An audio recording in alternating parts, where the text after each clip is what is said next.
Ya oke, ketemu lagi dalam ide Ruby, ide RP, ide Ruby Prasetyo. Kali ini saya mau cerita tentang pendidikan, khususnya di masa pandemi. Ya, saya pernah menyatakan bahwa buat apa anak-anak sekolah di masa pandemi, karena di masa-masa ini akan sangat eh, riskan sekali tertular COVID kayak gitu ya. Tapi rasanya itu sudah tidak relevan, pernyataan itu sudah tidak relevan karena anak-anak bahkan sudah vaksin 2 kali, mungkin gurunya sudah booster, orang tuanya sudah booster, jadi secara kekebalan tubuh melawan corona sih sudah baik lah ya. Artinya kalaupun tertular tidak sampai berakibat fatal kayak gitu. Jadi rasanya tidak relevan lagi kalau kalau pendidikan buat apa sekolah gitu terus jawabannya daripada nanti ketularan corona. Nah, tapi saya rasa eh, pendidikan di masa pandemi ini menjadi waktu yang paling baik untuk orang tua itu memikirkan, bahkan nggak cuma sekedar memikirkan, tapi merenungkan tentang pendidikan anak-anaknya. Buat apa sih anak-anak kita itu sekolah gitu ya? Ini pertanyaan yang saya nggak tahu apakah orang tua pernah menanyakan ini pada diri sendiri, mungkin juga pada anaknya. Siapa yang sebenarnya butuh sekolah? Orang tua butuh menyekolahkan anak atau si anak memang butuh sekolah? Kalau memang anak butuh sekolah, emang mau ngapain sekolah itu? Selain hanya sekedar suatu rutinitas atau suatu alur yang sudah begitu. Umur 3 masuk PAUD, umur 5 masuk TK, umur 7 masuk SD, dan seterusnya sampai ke perguruan tinggi dan jenjang-jenjang berikutnya. Sebenarnya mau ngapain sih itu? Coba dipikirkan orang tua yang sebenarnya saya membuat video ini bukan untuk orang tua yang menyekolahkan anak ya, tapi buat orang tua yang berpikir untuk apakah sudah benar nih anak-anak itu dididik dengan cara disekolahkan ya gitu. Dan mungkin ada juga teman-teman yang sedang mempergumulkan, merenungkan apakah memang pendidikan yang tepat buat anak-anak saya itu memang sekolah kayak gitu. Nah, jadi begini, kalau memang sebagai orang tua misalnya, sebagai orang tua atau kita bisa memposisikan kita dulu sebagai anak itu sekolah itu sebenarnya ngapain ya? Ngapain orang tua kita menyekolahkan kita atau ngapain kita pengen sekolah? Karena bisa jadi motivasinya dari dua-duanya. Ada yang motivasinya dari dalam, ngelihat tetangganya mungkin atau kakaknya sekolah terus kemudian pengen sekolah. Nah, itu motivasi dari dalam. Tapi ada juga yang ya karena udah usia segitu akhirnya didaftarkan sekolah. Nah, yang namanya sekolah kan pasti ada yang menikmati, ada yang nggak menikmati dan saat tidak menikmati bagaimana peran orang tua? Apakah juga berperan dalam pendidikan? Artinya mungkin ngasih tahu si anak, ya begitulah sekolah gitu ataukah mungkin ya udah dibiarkan aja memang sekolah kayak gitu ada nggak enaknya juga. Mungkin juga banyak nggak enaknya gitu. Nah, tapi mari kita berpikir sebenarnya sekolah ini untuk siapa? Apakah untuk orang tua ataukah untuk anak-anak itu sendiri? Dan motivasinya dari mana? Apakah si anak punya motivasi dari dalam untuk dia memang bersekolah begitu ya.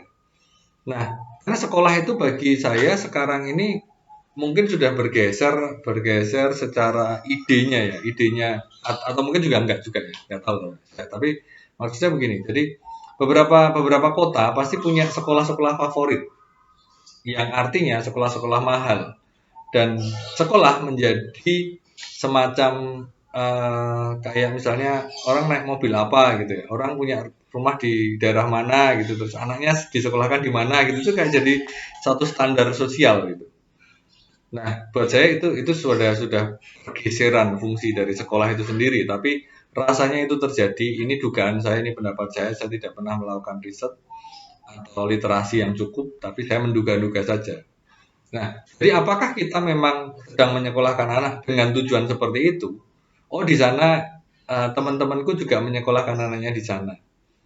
Oh ya, teman-teman anak-anakku teman-temannya sekolah di sana gitu. Nah, mungkin makanya makanya mari kita renungkan, mari kita pergumulkan. Bener nggak sih anak-anak ini memang harus kita sekolahkan dan di sekolah yang itu kayak gitu ya? Atau mungkin juga nggak perlu disekolahkan. Nah, terus gimana? Emang gimana kalau nggak disekolahkan?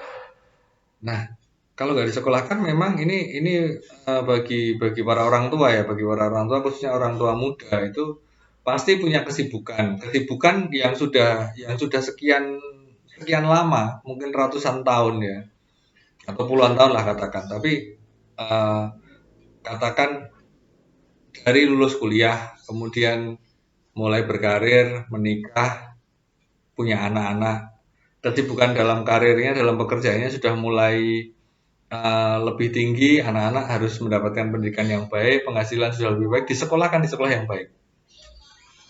Nah, tapi seberapa sebenarnya keterlibatan orang tua dalam mendidik anak?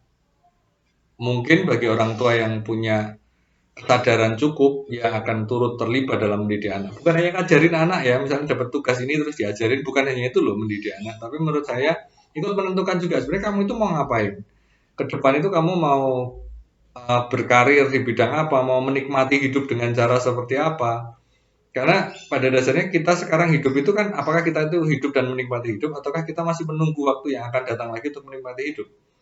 Dan apakah kita juga mau anak-anak kita harus seperti itu juga. Nah, ini menurut saya pertanyaan-pertanyaan yang memang harus disampaikan pada anak-anak kita. Nah, kemudian eh, sadarkah kita bahwa sekolah itu sebenarnya sudah sangat stuck gitu ya, sudah sangat apa namanya tidak berkembang gitu. Kalau kalau dilihat, saya kemarin barusan lihat satu video gitu. Jadi ada seorang yang presentasi.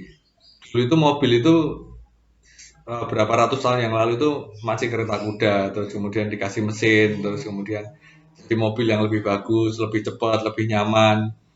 Terus sekarang ada mobil yang lebih canggih, pakai listrik, nggak ada eh, apa namanya polusinya, bahkan tanpa driver pun bisa kayak gitu ya. Terus kemudian telepon, telepon sekarang ini cuman telapak tangan. Kalau dilihat dulu awal-awal telepon itu sebesar apa, masih pakai kabel dan seterusnya.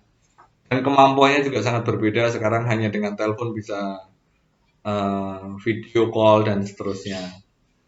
Nah, sekolah ratusan tahun yang lalu bentuknya masih sama, klasikal. Terus kemudian ada guru yang berpretensi lebih pintar, lebih mampu dari murid-muridnya dan seterusnya ya itu. Nah, saya menyatakan pendek saja bahwa sekolah itu sebenarnya.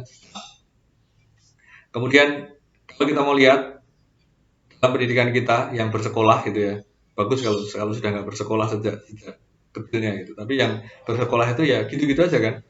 Dari orang tua kita cerita tentang sekolah kayak gitu, terus kemudian kita kayak gitu, anak-anak kita kayak gitu juga.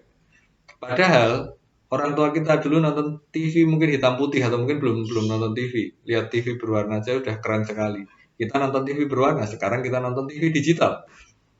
Bahkan nggak TV sekarang. Sudah kalau TV itu kan sudah ini ya apa nggak bisa milih acaranya. Oh nanti jam sekian acaranya ini, jam sekian acaranya ini. Kalau sekarang nggak ada. Masih ada sih, tapi tidak menjadi pilihan. Pilihannya adalah mau nonton apa. Sekarang jam segini pilih tayangan apa. Paling yang paling aktual itu berita. Berita itu aktual terus itu. Nah, artinya sebenarnya kehidupan orang tua kita, kehidupan kita dan kehidupan anak kita itu berbeda. Tapi kenapa kita masih sama saja menyekolahkan mereka? Nah, kembali pada kesibukan orang tua itu tadi, terus kemudian menyekolahkan anak. Akhirnya pilihannya adalah pada menyekolahkan anak karena itu dirasa sebagai alternatif pendidikan yang paling baik. Ya, gimana nggak paling baik? Orang tuanya sibuk, anaknya harus belajar. Sekolah menjadi alternatif. Mungkin satu-satunya alternatif. Nah, eh, terus mau kayak gimana? Ya menurut saya memang pilihan yang tidak mudah ya. Kalau misalnya ada ayah dan ibu kayak gitu, terus kemudian dua-duanya bekerja, anak-anak mau dididik seperti apa? Nah, kalau mau pakai hitung-hitungan matematis mungkin juga ya, atau mau pakai hitung-hitungan investasi kayak gitu. Menurut saya ini investasi yang lebih masuk akal lah daripada investasi koin-koin yang nggak jelas itu ya. Kalau kita berhitung misalnya suami istri bekerja dua-duanya, dapat penghasilan, terus dari penghasilan dua-duanya itu kemudian diambil sebagian gitu ya untuk urusan anak, sekolah, terus kemudian untuk urusan rumah tangga dan seterusnya. saya pernah baca di mana gitu ya, saat satu orang bekerja sama dua orang bekerja itu sebenarnya penghasilannya seperti apa kayak gitu. Tapi prinsipnya begini, kalau memang mau direlakan, sebenarnya setiap orang tua itu pasti punya kemampuan untuk mendidik anaknya sendiri. Setidaknya sampai usia 12 tahun, 15 tahun, ya terserah. Kalau pilihannya mungkin 12 tahun ya. Kenapa 12 tahun? Karena menurut saya eh, golden age itu kan, saya pikir itu adalah waktu-waktu yang luar biasa. 12 tahun pertama kehidupan manusia gitu ya.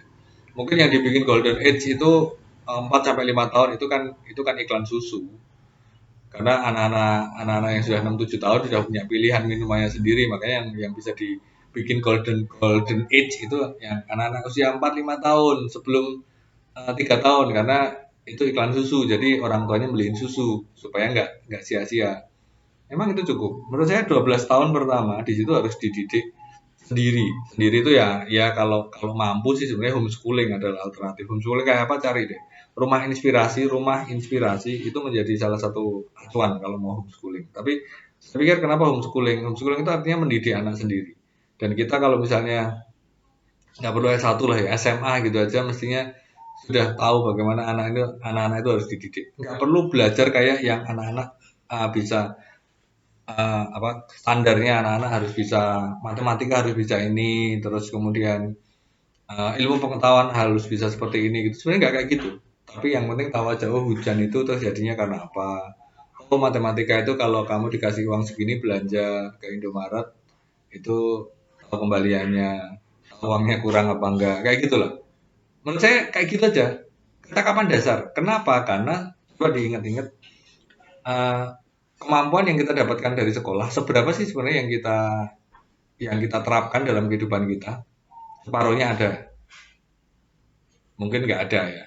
Coba aja diingat-ingat. Nah, jadi pilihan orang tua adalah apakah akan mengejar karir, dapat duit, terus kemudian duitnya buat nyekolahin anak, atau yaudah nggak usah ngejar karir, bekerja seadanya sebisanya. Apalagi masa pandemi, makanya saya bilang pendidikan di masa pandemi ini kayak kayak apa namanya blessing in disguise gitu ya.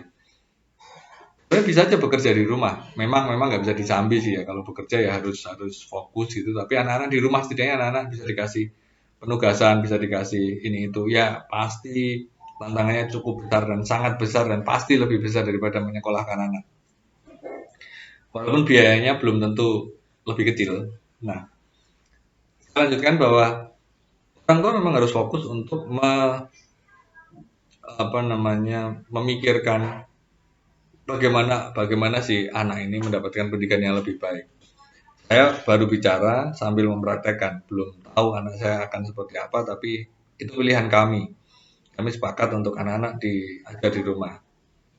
Eh, Tantangannya pasti berbeda. Saya bekerja, istri saya bekerja juga tapi di rumah. Jadi bisa dengan mengajarkan anak-anak. Tapi bukan berarti saya nggak ngajarin anak-anak. Saya pun eh, apa namanya mengusahakan waktu untuk mengajari mereka, untuk bersama-sama belajar. Nah, eh, saya rasa itu dulu dari saya ya. Jadi sekolah di masa pandemi, pendidikan di masa pandemi ini perlu kita renungkan, perlu kita pikirkan. Ini menjadi waktu yang paling baik untuk kita melihat apakah pendidikan yang sekarang sedang dijalani ini adalah pendidikan yang paling paling tepat, paling baik. Saya itu dulu dari saya. Terima kasih di IDRUPI, IDRB, IDRUPI Prasetyo.